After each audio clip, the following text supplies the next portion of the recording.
कृष्णाय वासुदेवाय हरये परमात्मने प्रणतक्लेशनाशाय गोविन्दाय नमो नमः। सच्चिदानन्दरूपाय विश्वस्पत्यादिहेतवे तापत्रय विनाशाय श्रीकृष्णाय वयं नमः। आदरणीय सज्जनहरू नमस्कार, नारायण। म मुकुन्द नेपाल। आज हजुरहरू समक्ष मैले पावन दिवसको चर्चा गर्दैछु, जो आज एकादशीको पावन सान्निध्यमा छौँ। हामीहरू एकादशी महात्म्यको चर्चा गर्दैछौँ। आज पुत्रदा एकादशी। आदरणीय सज्जनहरू, 24वटा एकादशीले भरिपूर्ण रहेको यो वर्ष रहन्छ भने आज जसमध्ये पुत्रदा एकादशीको पावन सान्निध्यमा छौँ।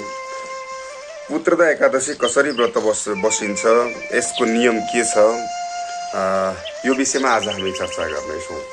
सर्वप्रथम त एकादशी भन्ने बित्तिकै यहाँहरूले पक्कै पनि महसुस गर्नुभयो होला सज्जनवृन्द कि भगवानको आराधना गर्ने, भगवान श्री नारायणको विष्णुको आराधना गर्ने र सात्विकी भोजनमा रहेर, यानि कि व्रत बसेर, व्रत माने साधना हो, निराहार नै मात्र बस्नुपर्छ भन्ने विषय पनि होइन। सात्विकी रहेर मनलाई सत्व भावमा अभिप्रेरित गर्दै यो आजको दिनमा भने भगवानको यजन पूजन र वन्दना गर्यो भनेदेखि भगवानको कृपा रहन्छ, सन्तान नभएकालाई पनि सन्तान प्राप्ति हुन्छ भन्ने एउटा शास्त्रको कथन छ। सोही अन्तर्गतमा आज परेको छ श्रावण शुक्ल एकादशीको पावन सान्निध्यमा छौँ। अब यसै सन्दर्भमा भगवान श्रीकृष्णको साथमा युधिष्ठिरले प्रश्न गर्नुभएको विषयबाट प्रारम्भ हुन्छ। हामी अगाडि बढ्नेछौँ। आउनुहोस्, एकचित्त भएर जहाँ हुनुहुन्छ एकादशी महात्म्यको श्रवण गर्नुहोला। युधिष्ठिरले भन्नुहुन्छ, श्रावणस्य शीते पक्षे किं नाम एकादशी भवेत् कथयस्व प्रसादेन ममाग्रे मधुसूदन। हे मधुसूदन, श्रावण महिनाको शुक्ल पक्षको एकादशीको नाम के हो, यसको महिमा के छ, हामीलाई बताइदिनुहोस्, मलाई बताइदिनुहोस्। जब युधिष्ठिरले प्रश्न गरिसके पश्चातमा भगवानले भन्नुहुन्छ, श्रीकृष्ण उवाच शृणुस्व बहितु राजन कथां पाप हराम पराम यस्याः श्रवण मात्रेण वाजपेय फलम लभेत। हे युधिष्ठिर, आनन्दपूर्वक श्रवण गर्नुहोस् कि यो एकादशीको महत्व के रहेछ र यसका महत्वका विषयमा चर्चा म गर्नेछु। अत्यन्त पाप नाश गर्नेवाला एकादशी हो श्रावण शुक्ल एकादशी। श्रावण शुक्ल एकादशीको महत्व विशेष रहेको छ। यस्याः श्रवण मात्रेण, यसको श्रवणले मात्र पनि वाजपेय नाम गरेको यज्ञ गरे बराबरको फल प्राप्त हुन्छ। द्वापरस्य युगस्यादौ पुरा माहिष्मतिपुरे राजा महिजिदाख्यातो राज्यम पालयति स्वयं। केही समय पहिलाका प्रसङ्गहरूलाई जोड्दै भन्नुहुन्छ, हे युधिष्ठिर, द्वापर युगको त्यो अन्तिम समयमा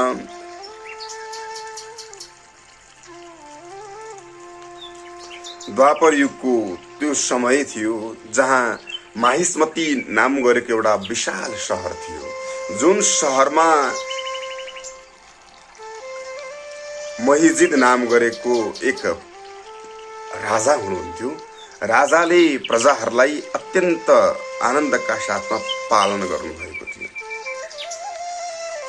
प्रजाहरूलाई पालना गर्नुभयो, सबैलाई आनन्दित गराउनुभयो। त्यो राज्यमा कोही पनि दुखी थिएनन्, सबै खुसी हुनुहुन्थ्यो, सबै आनन्दित नै हुनुहुन्थ्यो।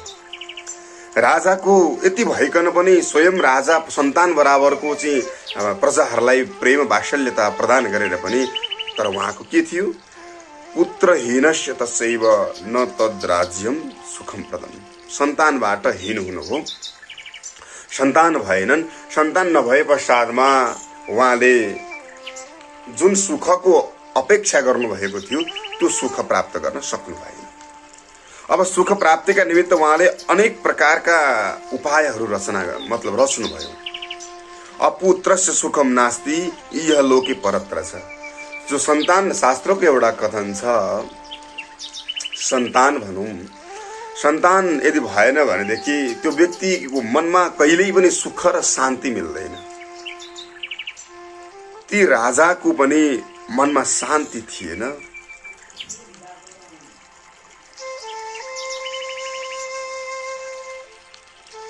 जुन राजालाई कसरी शान्ति दिलाउने, के गर्ने भन्ने विषयमा अनेक प्रकारले मनमा प्रश्नहरू उब्जिरहेको छ।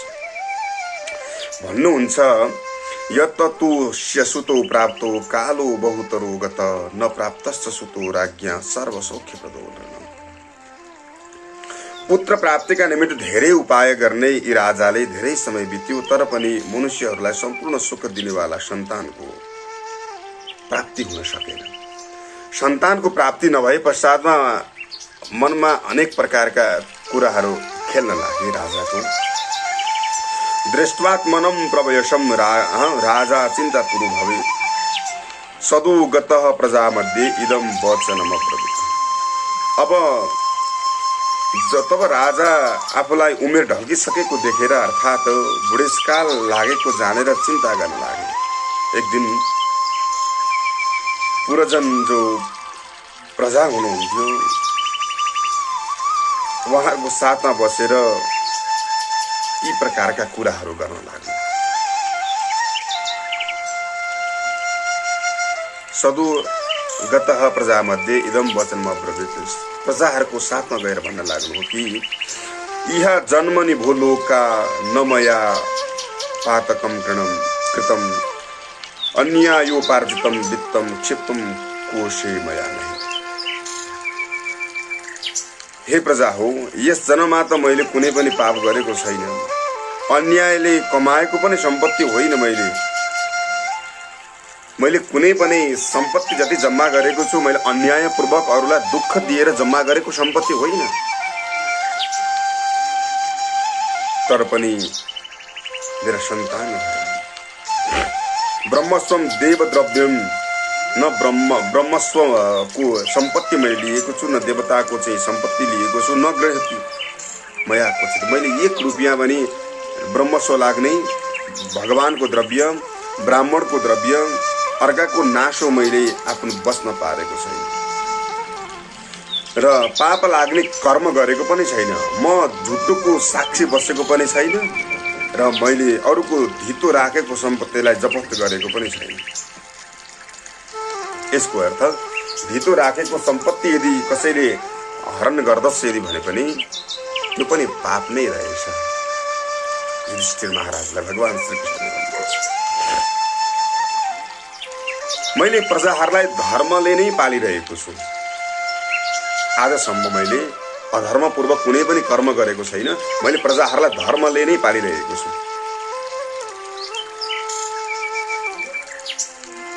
दृढ संकल्प छ मेरो। मैले बन्धु बान्धवहरूलाई पनि मैले दुःख दिएको छैन। मैले सन्तान बराबर नै सम्झेर प्रजालाई पालेको छु। बन्धु बान्धवहरूलाई पनि पृथ्वीमा रहेका सम्पूर्ण जो पनि छन् ती सबै मेरा आफन्त हुन्, वसुधैव कुटुम्बकम भन्ने भावले हेरिरहेको छु। मैले कति पनि दुवै चरित्र हुने व्यवहार गरेको छु। किनभने दुवै चरित्र जसले गर्दछ त्यो व्यक्ति कहिले पनि सुख रहन सक्दैन। जो व्यक्ति सुखको चाहना राख्दछ तर व्यवहारमा उतार्न सक्दैन नि सज्जन, उसलाई जीवनमा कहिल्यै पनि सुखको अनुभूति हुनेवाला छैन। सत्यम वद प्रियम वद, साँचो बोल, प्रिय बोल, अप्रिय कहिल्यै नबोल, स्वभावले हेर, सबैलाई समान व्यवहार गर। यदि यस्ता कार्य तिमीले गर्न सक्यौ भने पक्कै पनि तिम्रो जीवन धन्य हुनेछ। शास्त्रको कथन छ। मैले सन्तान आफ्नो आफन्तहरूलाई पनि विभेदपूर्ण व्यवहार कहिले पनि गर्न। कर्हिचित कर भारेण शोषिता न प्रजामया। मैले प्रजाहरूलाई कहिले पनि सोच्ने खालका व्यवहार गरेको छैन, बोझ बोकाएको छैन सज्जन। अनि दबाइस गर्न योग्य पनि त्यति ठुला शिष्टजनहरूको मैले कहिल्यै पनि गरेको छैन। विद्वानको शिष्टजनहरूको द्वेष गरिन्छ भने पनि पाप लाग्छ भनेको छ शास्त्रले। सज्जनले द्वेष कहिले पनि गर्दैन। इत्येवं ब्रजतु मार्गे धर्मयुक्ते द्विजुत्तम। यो धर्मको एउटा मार्ग हो जसले हामीलाई सद्मार्गमा अभिप्रेरित गरिरहेको छ। तस्मात् कारणात् म सधैँ धर्मको नै मार्गमा हिँड्ने गरेको छु। द्विज ब्राह्मणको सम्मान नै गरेको छु। श्रेष्ठ ब्राह्मण हो ब्रह्म कर्म जसले जान्दछ उनै ब्राह्मण मानिन्छ। श्रेष्ठ ब्राह्मण नै। तस्मात् कारण मैले कहिले पनि ब्राह्मणको द्विजको विशिष्ट व्यक्तिको अग्रजको सम्मानमा कहिले पनि चुकेको छैन। कस्मान मम गृहे पुत्रु न जातस् तद्विचारित। तर पनि मेरो घरमा सन्तान किन जन्मिरहेको छैन? धर्मपूर्वक बाटोमा चल्दै गर्दाखेरि पनि मेरो घरमा सन्तान नजन्मनुको कारण के रहेछ? त्यो विचार गरेर बताउनुहोस्। इति वाक्यम द्विजाः श्रुत्वा सप्रजा सपुरोहित। यो सम्पूर्ण वाक्यहरू जब सुन्नुभयो सरसल्लाह गरेर प्रजाहरू पुरोहितका साथमा ती ब्राह्मणहरू राजाहरूको हितका निमित्त अटाम्मेको जङ्गलमा जाँदा त्यो विशाल एउटा जङ्गल छ जहाँ पुगेर राजाको हितका निमित्त ती ब्राह्मणहरूले ऋषिहरू रहिरहेका आश्रममा यताउति हेर्दै हिँड्दा एकाएक कुनै अति श्रेष्ठ मुनिलाई भेट्दा भए। अत्यन्त प्रसन्न हुनुभयो कि तप्यमानं तपो घोरम चिदानन्दम निरामयम निराहारम जितात्मानं जितः क्रोधम सनातनम। तपस्या गर्ने चिदानन्द स्वरूपमा रहने रोग व्याधि रहित स्वस्थ अनि केही नखाने आत्मालाई जितेको आत्मज्ञानी क्रोधलाई जितेको अर्थात् शान्त अति पुराना धर्मको तत्त्वलाई भलीभाँति जान्नेवाला सकल व्यक्ति अथवा साधु शास्त्रहरूमा प्रवीणमा नै ज्ञाता अत्यन्त लामो आयु भएका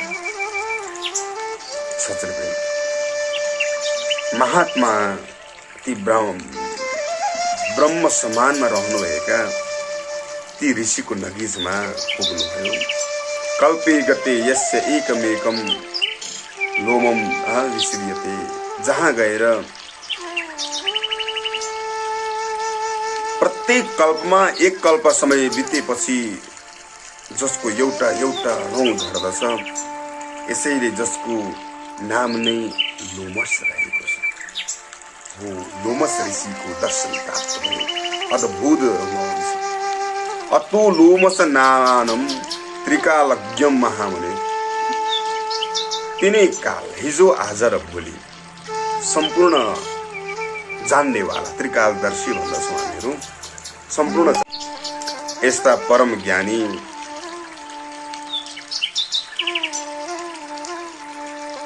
ती ऋषिलाई देखेर यस्ता परम ज्ञानी ती ऋषिलाई देखेर अत्यन्त आनन्दपूर्वक दर्शन गर्नु हो, साष्टाङ्ग दण्डवत गर्नु हो। जस पश्चातमा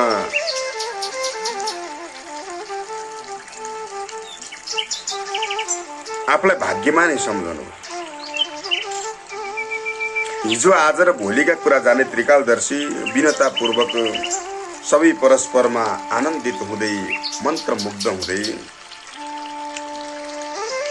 अस्मद् भाग्यवशो देवाः प्राप्त सुमोह मुनिसप्तम। हाम्रो यो भाग्य हो, परम सौभाग्य हो जसले आज यस्ता परम विद्वान मुनि जसको दर्शन प्राप्त गरेका छौँ, जसको आशीर्वाद प्राप्त गर्ने परम सौभाग्य हामीलाई मिलेको छ। योभन्दा अरू हामीलाई खुसी कुरा के हुन सक्छ र? साह्रै खुसी हुनुभयो, प्रसन्न हुनुभयो र भन्नुहुन्छ लोमसौवाच। लोमसले भन्नुभयो किमर्थ मिह सम्प्राप्त कथयस्व सकार। के कारणले यहाँसम्म आउनुभयो, सम्पूर्ण विस्तार बताउनुहोस्। मद्दर्शनाद, मेरो दर्शनको कारण के हो? संशय नराख्नुहोस्। यदि मबाट कुनै समाधान छ भने म अवश्यमेव समाधान खोज्नेछु। समाधानको लागि हजुरले चिन्ता नगर्नुहोस्। यो लोकमा मात्र होइन, परलोकको पनि कुनै त्यस्ता समस्याहरू छन् भने मलाई जानकारी गराउनुहोस्। परोपकारका निमित्त जन्मेको हो, संशय नराख्नुहोस्। जनाउँछु ती राजाका निमित्त, राजाको समस्याको लागि जति पनि सज्जनहरू जानुभएको थियो उहाँहरू सबैले भन्न लाग्यो, महाराज श्रूयत्या मदिधास्यामो वयमागाम कारणम। हे महाराज सुनिबक्सोस्, हामी आउनुको कारण हजुरलाई बताउँदछौँ। संशय छेदनार्थाय तब सन्निधिमागतम्। संशय राख्नुको अर्थ नै छैन। संशय मेटाउनको लागि नै तपाईलाई हामीले भेट पाएका हौँ।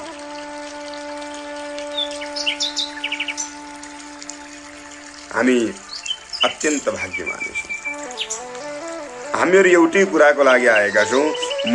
महीजिन नाम राजा छौँ, पुत्रहीनोस्ति साम्प्रतम्। वयं तस्य प्रजा ब्रह्मन् पुत्रवत्तेन पालितम्। एक हाम्रा राजा हुनुहुन्छ, उनका सन्तान भएनन्। हामीलाई नै सन्तान झैँ रक्षा गरिरहनु भएको छ। महीजित नाम गरेका राजा जो हुनुहुन्छ यतिखेर पुत्रहीन हुनुहुन्छ। तम पुत्र रहितम दृष्ट्वा तस्य दुःखेन दुःखिता। उहाँको सन्तान नभएको देख्दै गर्दा हामी पनि अत्यन्त दुःखी भएर नै यहाँ आएका हौँ महाराज।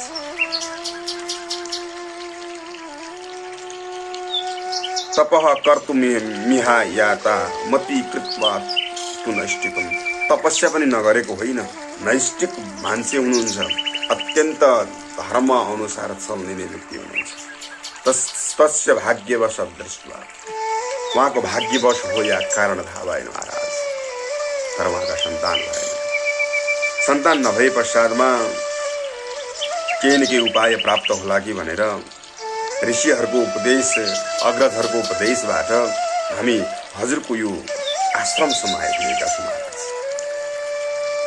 हजुरको आश्रममा आउँदै गर्दा हामी त्यो समस्याबाट समाधानको बाटो अगाडि बढेको महसुस भइरहेको छ प्रभु। इति तेषां वचनं श्रुत्वा मुहूर्तं ध्यानमास्थित प्रत्युवाचं ज्ञात्वा तस्य जन्म पुरातन। लोमस महाराजले उहाँहरूका प्रसङ्गहरू सम्पूर्ण सुनिसके पश्चातमा ध्यानबाट उठेर केही न केही उपदेश दिन लाग्नु भएको छ। लोमस सुभाष पूर्व जन्मनि वस्योऽयं धनहीनो देशंकृत वाणिज्य कर्म निरतो ग्रामाद् ग्रामान्तरं वृषम्। राजालाई पुत्र पैदा होस् भन्ने यस्तो नैष्ठिक बुद्धि गरेर तपस्या गर्नका निमित्त हामी यहाँ आएका हौँ। हे ब्राह्मण, ब्राह्मणहरूका अति उत्तम ऋषि, आज हजुरको दर्शनले हामी अत्यन्त भाग्यमानी भएका छौँ। पूर्व जन्मनि वश्य। लोमस ऋषिले भन्नुहुन्छ, पूर्व जन्म यो राजा क्रूर कर्म गर्नेवाला गरिब वैश्य थियो। हमेशै गाउँ गाउँमा घुमेर व्यापारको काम गर्दथ्यो। कुनै समयमा जेठ महिनाको शुक्ल पक्षमा द्वादशी तिथिको दिन जब सूर्य नारायण दिनको बीचमा पुगेका थिए, अर्थात् मध्याहमा कुनै गाउँको सीमामा जलाशप दोबरो वा पानी जमेको पँधेरोमा देखेर त्यो वैश्यले पानी पिउने मन गर्यो। पूर्व जन्मको वृत्तान्त बताउँदै हुनुहुन्छ। त्यसै बेलामा भर्खरै ब्याएकी लौनी गाई बाछी सहित त्यहाँ टुप्लुक्क आइन् टन्टलापुर घामले आत्तिरहेकी, प्यासले व्याकुल भएकी गाईले जब त्यस पधेरामा पानी पिउन थालिन् त पानी पिइरहेकी त्यस गाईलाई त्यस वैश्यले धपाएर स्वयंले पानी पिए। त्यसै कर्मको पापले यो राजा अहिले पुत्रहीन भएको छ, सन्तानहीन भएको छ। त्योभन्दा पहिलेका जन्ममा गरेका पुण्यका प्रभावले यतिखेर शत्रुरहित राज्यमा पालना गरेर बसिरहेका छन्। तब ती गएका जनले भने, हे मुनि, पुण्य गर्नाले पाप नाश हुन्छ भन्ने कुरा पुराणमा सुनिन्छ।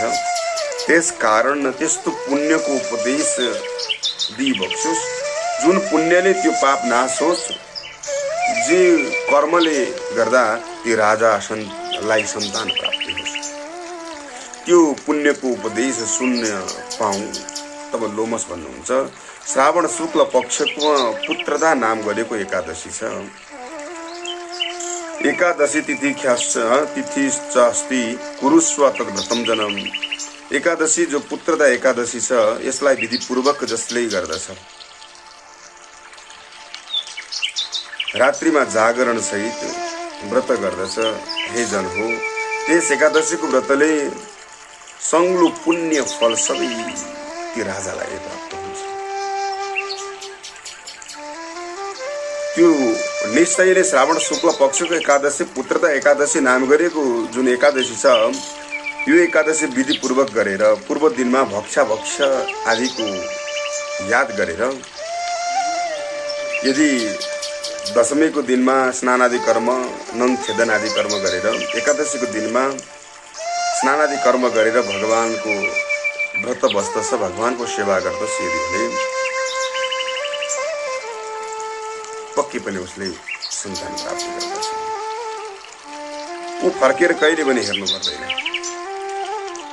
अनि श्रावण महिना लागे पश्चातमा लोमसले भनेका कुराहरूलाई सम्झेर राजाले साथैमा सबैले श्रद्धा भक्तिपूर्वक पुत्रदा एकादशीको व्रत बस्ने निर्णय गरेर व्रत बस्न लाग्यो। भोलिपल्ट द्वादशीको दिनमा सबैजनाले पुण्य राजालाई अर्पण गरे। सबैले यसरी पुण्य दिएथे।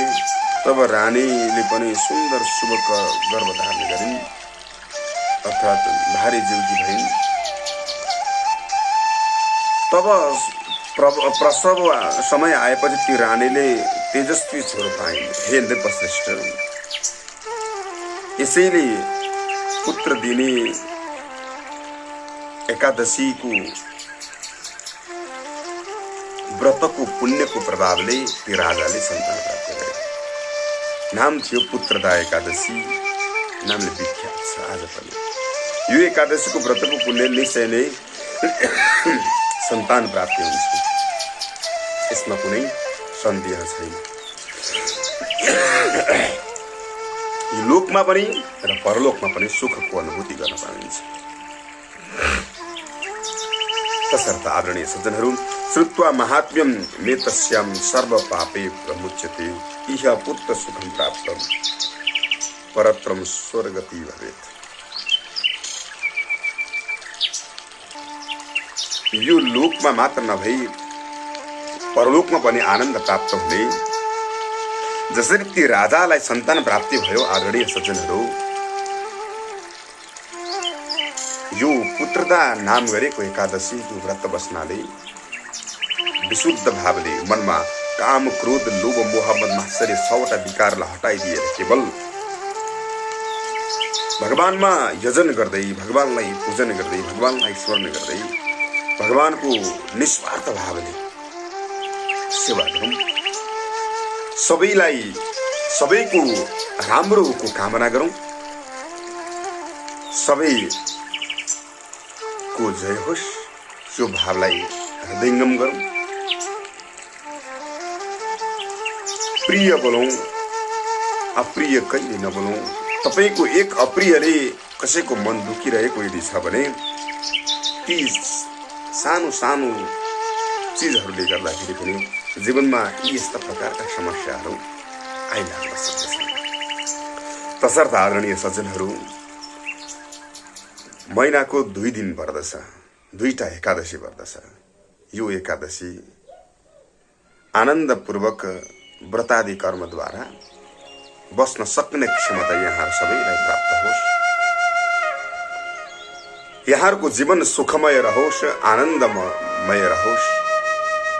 भगवान श्री नारायणसँग कामना गर्दै आजको यो पावन पुत्रता एकादशीको महात्म्यबाट यहाँहरु समक्षबाट म मुकुन्द नेपाल बिदा हुन्छु। यहाँहरुको दिन शुभ रहोस्। पुनः अर्को एकादशी महात्म्य लिएर यहाँहरु बीचमा उपस्थित हुनेछु। सर्वे भवन्तु सुखिनः, सर्वे सन्तु निरामय, सर्वे भद्राणि पश्यन्तु, मा कश्चित् दुःखभाग्। ओम शान्तिः शान्तिः